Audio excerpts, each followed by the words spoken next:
we see Naruto searching for someone. He keeps opening one door after another, but all the rooms are empty.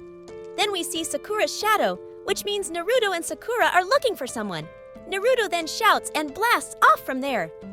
We then see a boy with a Leaf Village headband. This cannot be Sasuke. Sakura approaches him, and someone calls Sakura's name. She realizes whose voice it is. Naruto also arrives, and they all look up to see Sasuke standing there. Naruto angrily asks why Sasuke didn't kill him that day. Sasuke replies that he didn't want to gain power like his brother, so he didn't kill him. The power Sasuke is talking about is the mangekyo sharingan, which only a few people possess, like Itachi Uchiha. But to gain this power, they have to kill their best friend. After this, Sasuke comes down in just a few milliseconds, shocking everyone. Sasuke says that Naruto should have trained instead of searching for him. Sasuke then pulls out his sword and says that it's time to finish what he started. A bit scared, Naruto thinks about it, but Sasuke charges at Naruto with his sword. Now we see a scene where the Nine-Tails Fox is sealed, and Naruto is thinking about all this. The Nine-Tails Fox tells Naruto to show his power and appears in front of Naruto, saying he needs the fox's power. The fox tells him to break the seal to gain its power. Just then, Sasuke arrives, shocking both Naruto and the fox. The Nine-Tails Fox realizes that Sasuke belongs to the Uchiha clan and says that the Sharingan can also control it. Then Sasuke says, "You're not seeing the Sharingan for the first time.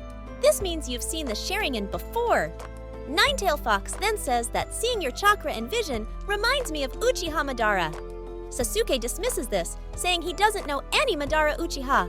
We then see 3 people jumping around the village. They bump into some people making ramen. One of them was not Naruto, but Konohamaru. We then see his friends informing him about a cat they have to catch and return to its owner. The owner makes fun of them, but his sensei stops him, asking him not to speak like that. For the first time, we see Lady Tsunade sitting with Iruka. Then Konohamaru asks for a big mission, but the sensei says that he can't be given a big mission since he is still a genin. Lady Tsunade promises him a higher-ranked mission, but Konohamaru is unhappy and says he will become the 7th Hokage. Tsunade laughs and says how 7th, so Konohamaru says that because the 6th Hokage will be Naruto. Then, we see Naruto and Jiraiya entering the village. Meanwhile, Sakura is also heading towards the entrance. Sakura tells them she will get some documents from the entrance and asks if they want to come along. They ask if she knows anything about when Naruto is coming back. She says he will come soon, and they all head towards the gate. A guard tells them they should check the village because someone has arrived. Sakura understands, and Naruto climbs a tree and says the village hasn't changed at all. Then, we see Sakura calling Naruto down. Naruto comes down, and Sakura says he has grown taller and changed a lot. But Naruto says, "You haven't changed at all," which makes Sakura a bit angry. Then Konohamaru appears and shows a jutsu, and seeing it, Naruto says he has grown up and shouldn't be doing such things anymore.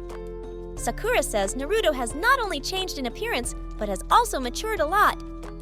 Then Naruto, in anger, says, "You call this a jutsu? Now look at my newly developed one." And its name was... But before he could finish, Sakura hits him, and he falls down. Angry, he says, "You haven't changed at all.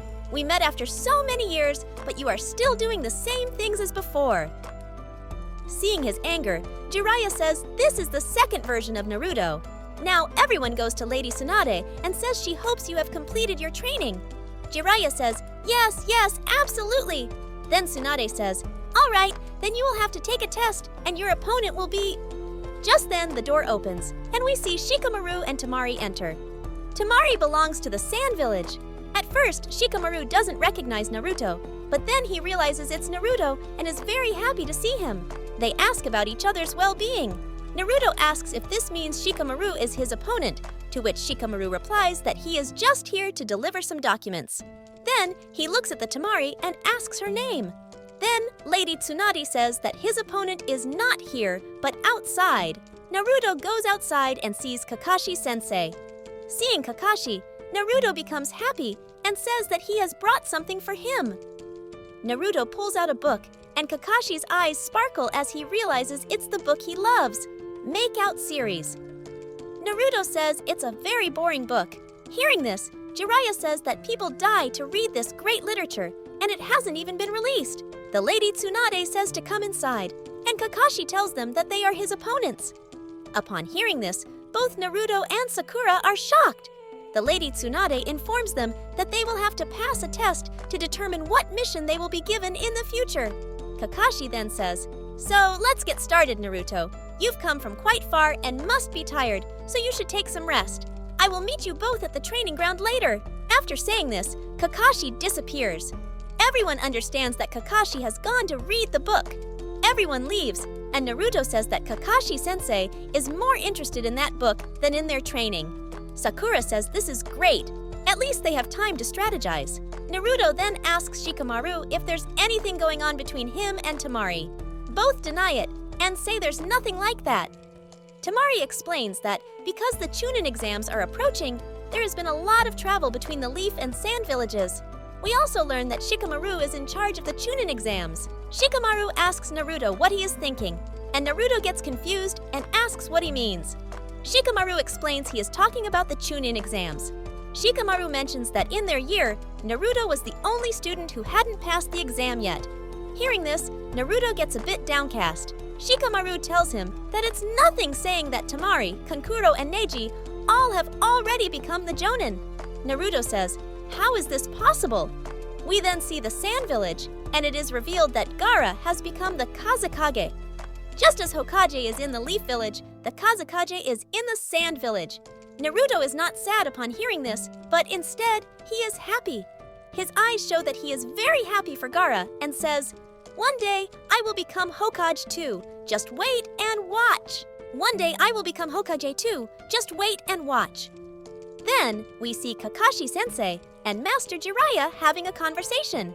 Jiraiya says, "I now leave Naruto in your hands," to which Kakashi asks, "Naruto appears to have grown up, but has he really matured?"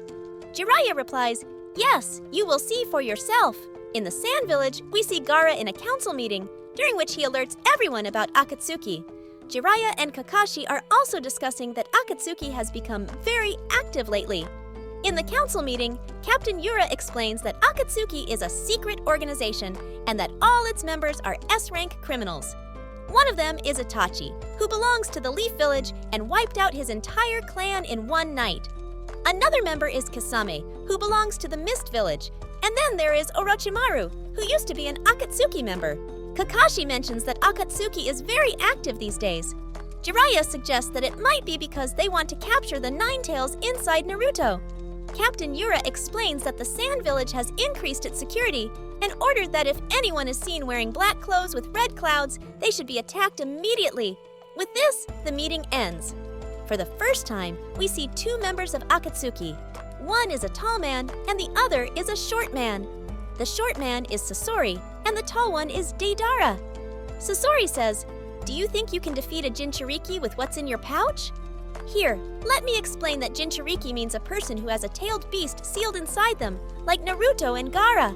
Back to the story, Naruto and Sakura are waiting at the training ground when Kakashi arrives.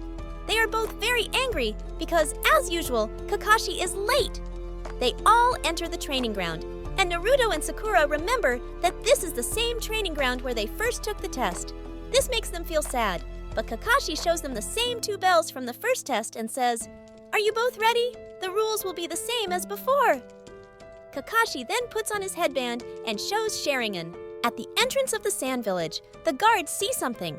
They notice someone in a black cloak with red clouds and immediately realize that it is Akatsuki. The guards inform Captain Yura that these are the same people. The two Akatsuki members reach the gate, and we see that they have killed all the guards. Meanwhile, Jiraiya and Tsunade arrive at the training ground to observe Naruto's performance. Naruto begins his attack, then Kakashi notices that Naruto is about to attack from behind. He is impressed by this. He tells Naruto, "I haven't even started yet, and you've already attacked, so let's start again." Kakashi says, "Start," and suddenly disappears. Meanwhile, at the entrance of the Sand Village, we see two people and Captain Yura taking them inside. We see Deidara holding some clay. He makes a bird out of the clay by chewing it and then throws it on the ground. Using his jutsu, he makes the bird very large. He tells Sasori, "Leave this to me, I'll attack from above." Sasori replies, "Don't take too long because I don't like waiting." Deidara then flies away and says, "Let's see how strong the one-tailed Jinchuriki is," referring to Gaara. Back at the training ground, Kakashi is hiding. Sakura figures out where he is and lands a powerful punch on the ground. Naruto is shocked by this. Kakashi says, "Who lands such powerful punches?" Jiraiya, sitting above, comments that this girl is as powerful as Tsunade. Naruto says it's best to stay away from Sakura, otherwise she'll turn him into dust. Kakashi praises Sakura and thinks that she might surpass Lady Tsunade. Then he says, "You've done what you needed to do. Now it's my turn." Meanwhile, Deidara zooms in on the sand village with his eyes and observes all the guards. He comments that only 3 guards for Jinchuriki are insufficient. Deidara praises the artistic nature of the sand village and mentions how much fun it will be to destroy it. He then takes some clay spiders out of his bag. We then see Kakashi using all his sharingan to locate where both are hiding. Suddenly, blade attacks are directed at Kakashi, but he dodges them. Naruto and Kakashi engage in a blade attack on each other. Kakashi says that this is the first rule of shinobi and then engages in hand-to-hand combat with Naruto. Shortly after, Naruto uses his shadow clone jutsu, and all the clones attack Kakashi, but Kakashi easily defeats them. The remaining clones go to attack Kakashi, but Kakashi binds all the clones' attack to fend them off. After this, Kakashi says, "Let's find the real Naruto." Suddenly, Naruto emerges from the bushes and is about to use the 1,000 Years of Death technique. Those who have watched Naruto Classic will know what this jutsu is. Kakashi dodges it, and Sakura attacks Kakashi. Still, he dodges again and mentions how it used to be so easy, but now it's much more difficult. Naruto uses the shadow clone jutsu again, and this time creates even more clones. Sakura also attacks, but Kakashi isn't affected. Meanwhile, Deidara drops all the clay spiders in the sand village, which stick to the faces of all the guards. Using his jutsu, he detonates all the spiders. We then see Naruto and Sakura in the forest, where they find Sasuke, who is injured and calling for help. However, both realize that this is a fake Sasuke. Sakura understands that it's a trap and releases her clone. Using her enhanced senses, she locates the real Kakashi hiding behind a tree. Then Naruto uses his shadow clone jutsu to make a Rasengan and attacks Kakashi. Still, Kakashi dodges again and says it used to be so easy to fool them. Just then, Naruto notices a bell on the ground. He goes to pick it up, but it's a trap, and Naruto gets caught. Kakashi comments that Naruto still falls for old tricks. However, it turns out that the trapped Naruto is just a clone, and the real Naruto is about to attack Kakashi from behind. Kakashi uses the substitution jutsu to dodge and reappear on a building. In the sand village, he notices Gaara in front of him. As soon as Gaara saw him, he immediately flew away, but Gaara sent his sand after him. However, Deidara enters in the village to buy some time. After a short while, Deidara came out, and Gaara followed him using his sand. Deidara asked Gaara how he knew he was hiding. Gaara replied that such a bird doesn't exist in the village, so obviously he must be an outsider. Meanwhile, a guard noticed that the other guards were injured in the building. Upon looking up, he saw Gaara in the air. The guard immediately informed Kankuro that someone had infiltrated their village. Kankuro asked how the intruder managed to enter, despite the Captain Yura having increased security. The guard said it was strange because the Captain Yura was not even seen. Kankuro wondered how it could be possible. Next, we see Sasori telling Captain Yura to leave, because if anyone found out he was there, it could cause trouble. Then Captain Yura left. Kankuro entered Gaara's room, but Gaara was not there. Shortly after, a guard comes in and says, Lord Gaara is up in the air fighting someone. Hearing this, Kankuro gets shocked and immediately rushes to the window to look. Deidara says it's good that you came to me. At least I didn't have to search for you. Hearing this, Gaara prepares to attack with his sand. Meanwhile, the fight is still ongoing in the training ground, where we see Sakura about to land a punch on Kakashi. Kakashi warns her that he is over if she lands that punch. Then Kakashi steps back and tells Sakura to focus on her skills. He then uses a fireball jutsu, but both of them step back. Naruto is looking around, and suddenly Kakashi catches Naruto. But we find out it was just a clone. Then Kakashi uses water style, water dragon jutsu, which forms a dragon shape, and both of them barely manage to back away. They discuss how someone can perform so many techniques simultaneously, and Sakura says that's why they call him the copy ninja. Hearing this, Tsunade says it looks like the match is going to be finished soon. And anyway, there's still a lot of time until morning. Meanwhile, back at the Sand Village, Kankuro and all the guards are shocked as they look up because a full-on fight is happening above. Deidara faces Gaara and says that there's still more fun to come. Then Deidara throws some clays toward Gaara and, after a short while, detonates all the clays. Gaara wonders what kind of clay explodes upon falling. Meanwhile, in the training ground, Naruto and Sakura are feeling tired. Sakura says that we can't get the bells from Kakashi-sensei. Then Naruto also says, what else can we expect from them? They are as intelligent as Shikamaru and have the scent of like Kiba and a sharingan like Sasuke. Sakura wonders if they have any weaknesses, and Naruto claims he knows what their weakness is. Kakashi, who has been observing, admits that he needs to read that book to find out what happened next, but they must find a way to hold out both of them until morning. Naruto and Sakura then come together to devise a plan. Naruto says this plan will work, and when he explains it to Sakura, she agrees that it will definitely work. Back in Sand Village, Deidara creates 2 birds from clays and throws them, narrowly avoiding Gaara's attacks, and gets close to him. Just then, Deidara uses his jutsu to burst both birds in the air. Seeing this, Kankuro gets anxious, and then we see Kakashi. Suddenly, Naruto and Sakura are preparing to attack. Naruto says, "Listen to me, Kakashi-sensei! I know what happened in the last of Make-Out series!" Hearing this, Kakashi gets scared and covers his eyes so he can't see Naruto's lips. Then, Kakashi opens his eyes to realize that they both have their bells. At the same time, we see Gaara is saved from that blast, taking a Kokon-like shape. Suddenly, the sand captures Deidara, and Gaara shouts, "Sand prison!" And that's where this episode ends. What do you think? Will Deidara survive in time or not? Be sure to comment. See you in the next episode. Until then, don't forget to like and subscribe. Bye-bye!